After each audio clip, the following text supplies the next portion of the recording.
যেখানে ডিমের চাহিদা সেখানে আপনি মাংস নিয়ে হাজির, যেখানে মাংসের চাহিদা সেখানে আপনি ডিম নিয়ে হাজির। কাজে তখন কিন্তু আপনি পুরো প্রজেক্টটা লসের মধ্যে পড়ে। আপনি যে মুরগিটা আগে পালন করবেন সেটার পুরো বায়োডাটা সম্পর্কে আপনাকে জানতে হবে। আপনার পরিকল্পনার জায়গাটা কিন্তু আপনাকে আগে নির্দিষ্ট করতে হবে। আসসালামু আলাইকুম ওয়া রাহমাতুল্লাহ। দর্শক বন্ধুরা কেমন আছেন সবাই? থাম্বনেল থেকে বুঝতে পারছেন যে আজকে আলোচনার বিষয়টি কি হতে যাচ্ছে। তো যেনারা নতুন, যেনারা খামারেতে আসছেন এবং বারবার শুধু লস করতেছেন, তেনাদের জন্য আজকের আমাদের পরামর্শটি খুবই গুরুত্বপূর্ণ হবে। ইনশাআল্লাহ না টেনে আপনারা যদি পুরো ভিডিওটি দেখতে পারেন, ফার্ম মুরগি সম্পর্কে আপনি সম্পূর্ণ একটা ক্লিয়ার ধারণা এখান থেকে পাবেন। তো সেই বিষয়ে আপনাদেরকে আমরা একটা ইনশাআল্লাহ সুন্দরভাবে একটা পরামর্শ দেওয়ার চেষ্টা করব। প্রথম কথা হলো, আপনি যখন সফল হবেন, সফলতার পিছনে কিন্তু অনেক ব্যর্থতা থাকে। আসলে ব্যর্থতার বিষয়টা অনেকে বলে না, কিন্তু আমরা আপনাদের সঙ্গে শেয়ার করবো এই জন্যই, যখন আপনি ব্যর্থতার কিছু ধাপ থাকে, প্রতিবন্ধকতা বলে, যেগুলো সমস্যা বলে, সেই সমস্যা এবং সেই প্রতিবন্ধকতাকে যদি আপনি পাশ কাটিয়ে যদি আপনি অতিক্রম করতে পারেন, তাহলে কিন্তু আপনি সফলতার মুখ দেখবেন। আপনি যখন সফল হবেন, অবশ্যই আপনার যে প্রতিবন্ধকতাগুলো যেগুলো আসে, আপনাকে সেইগুলো আগে জানতে হবে এবং সেটাকে সঠিকভাবে জেনে তারপর কিন্তু আপনাকে অতিক্রম করতে হবে।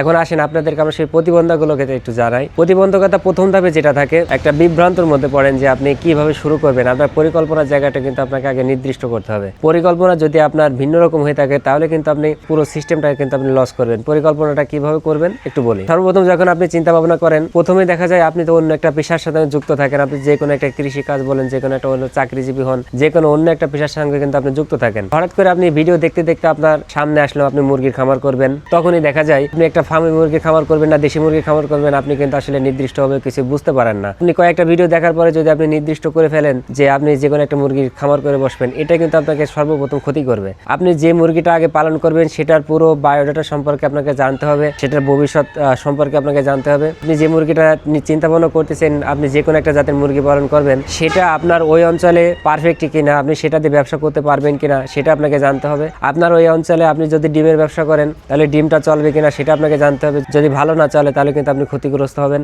আপনাকে কিন্তু আগে জানতে হবে যে আপনি যে জাতের মুরগিটাকে নির্বাচন করেন না কেন, সেই জাতের মুরগিটা রোগ প্রতিরোধ ক্ষমতা তাদের কেমন, সেই মুরগিটাকে খরচ হবে কেমন, সে তাদেরকে ভ্যাকসিন দিয়ে আপনি টিকাইতে পারবেন কিনা, তাদেরকে পালন করা সহজ কিনা, এই যে পুরো বিষয়টা থাকে, এটা কিন্তু আপনার পরিকল্পনার একটা অংশ। আপনি আগে যেটাই হোক, আপনি আগে চিন্তা ভাবনা করবেন যে জাত নিয়ে কাজ করবেন, তার পুরো হিস্টোরিটা আপনাকে আগে নলেজে নিতে হবে এবং সেটা সঠিকভাবে সরকারি নিয়ম আপনাকে কিন্তু নলেজে নিতে হবে। তারপরে যদি আপনি উপযুক্ত মনে করেন যে না, এখন এই মুরগিটা পালন করা যায়, তখনই কিন্তু আপনি সেই জাতের মুরগি নিয়ে পালন করবেন। আপনি ফার্মে মুরগি পালন করবেন, বিষয়টা এরকম না। আপনার ওই অঞ্চলে অন্য কোনো জাতের মুরগিও কিন্তু পারফেক্ট হতে পারে। আবার দেখা যায় আপনি অন্য জাতের উপর কিন্তু আপনি দেখা যায় যে কোনো ব্যাপারে সম্পূর্ণ বিষয় না জেনে সেখানে দেখা যায় অন্য একটা জাতের মুরগি নিয়ে আপনি শুরু করছেন, অথচ আপনার ওই অঞ্চলে ডিমের প্রয়োজনটা বেশি, ডিমের চাহিদাটা ব্যাপক, ডিমটা বিক্রি করা সহজ, কিন্তু দেখা যায় আপনি ডিমের মুরগি ফার্মে না পালন করে আপনি পালন করতেছেন যে ব্রয়লার বা লেয়ার বা অন্য কোনো একটা জাতের মুরগি, তখন কিন্তু আপনি ক্ষতিগ্রস্ত হবেন। তো এই যে সফল হওয়ার পিছনে যে ব্যর্থতার যে কারণগুলো থাকে, যখন আপনি পুরো সিস্টেমটা না জেনে, প্রত্যেকটা মুরগি বায়োডাটা সম্পর্কে আপনি না জেনে যখন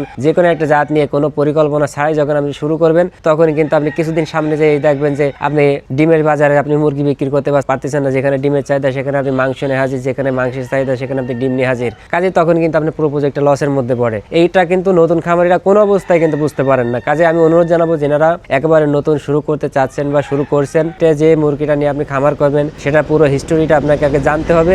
আপনার ওই অঞ্চলে কোনটা ভালো চলে সেটা আপনাকে বুঝতে হবে, তারপরে কিন্তু আপনি সেই জাত নিয়ে কাজ করবেন। দ্বিতীয় নম্বর যে বিষয়গুলো আছে, অবশ্যই আপনাকে কত পিস মুরগি আপনি পালন করলে আপনার জন্য উপযুক্ত হবে, আপনি সেটা কিন্তু আগে নির্ধারণ করতে হবে। আপনি যদি চান যে আপনি একটা ডিমের মুরগি খামার করবেন, ফার্মে মুরগির খামার করবেন, তো আপনাকে তখন নির্ধারণ করতে হবে যে আপনার ওই অঞ্চলে আপনি প্রতিদিন কয়শো পিস ডিম বিক্রি করতে পারবেন। যদি 100 পারেন, তাহলে 100 পিস ডিমে উৎপাদন করা মুরগি কিন্তু আপনাকে নিয়ে শুরু করতে হবে। যদি আপনার 200 চলে, তাহলে 200 নেবেন। আপনার চলে 100, আপনি নেবেন 300, এটা কিন্তু সম্পূর্ণ ভুল একটা ধারণা। এটার কারণে এই নিয়মটা যদি আপনি সঠিকভাবে না করতে পারেন, তাহলে কিন্তু আপনি ক্ষতিগ্রস্ত হবেন। 3 নম্বর যে কারণগুলো আছে, সেই কারণগুলোর মধ্যে আপনি যখন এই যে পুরো মুরগিগুলোকে আপনি যেটা নিয়ে শুরু করবেন, এই মুরগিটা অনেক সময় দেখা যায় একজন নতুন খামারি দেখা যায় যে 1 বছর মুরগি ব্যবসা করছে, তিনি হঠাৎ করে একটু লাভের মুখ চোখে দেখছে, হঠাৎ করে দেখা যায় সে ব্যবসাকে প্রসারিত করা শুরু করছে। এটা কিন্তু সম্পূর্ণ একটা ভুল নিয়ম। আপনি যে ব্যবসা করে আপনি যখন ডিমের মুরগিটা পালন করতেছেন, আপনি যখন ডিম বিক্রি করে যখন লাভবান হচ্ছেন, অবশ্যই সেখানে কিন্তু আপনাকে 2 থেকে 3 বছর ওই একই অবস্থায় আপনাকে মুরগি নিয়ে শুরু করতে হবে। আপনি প্রথমে যদি দেখেন যে আপনি 100 পিস ডিম বিক্রি করে আপনি ভালো লাভবান,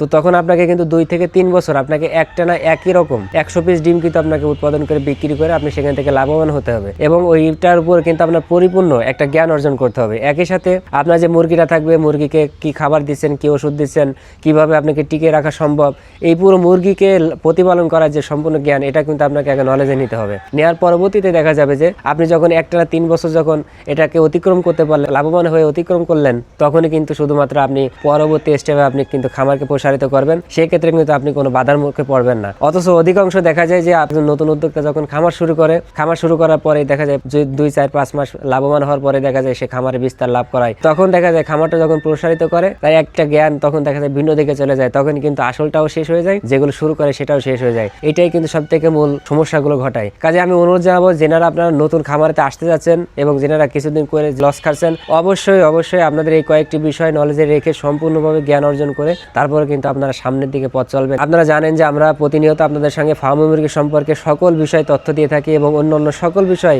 আপনাদের সঙ্গে কিন্তু আমরা খুবই গুরুত্বপূর্ণ এবং সরকারি এবং বাণিজ্যিক যে নিয়মগুলো আছে সেইগুলো নিয়ে কিন্তু আমরা সবসময় আপনাদের সঙ্গে শেয়ার করি। তো আমি অনুরোধ জানাবো আপনাদের ফার্ম মুরগি সম্পর্কে যত বিষয় জানা প্রয়োজন ইনশাল্লাহ আপনারা আমাদের চ্যানেলে ভিডিওগুলো দেখার মাধ্যমে ইনশাল্লাহ আপনারা সম্পূর্ণ বিষয় এবং সঠিক বিষয়গুলো কিন্তু জানতে পারবেন। তো আমাদের চ্যানেলে ভিডিওগুলো যদি আপনার ভালো লেগে থাকে অবশ্যই আমাদের চ্যানেলটিকে সাবস্ক্রাইব করবেন, লাইক করবেন, শেয়ার করবেন, কমেন্টস করবেন। সবাই ভালো থাকবেন, দেখা হবে অন্য কোনো ভিডিও নিয়ে। আসসালামু আলাইকুম ওয়া রাহমাতুল্লাহ।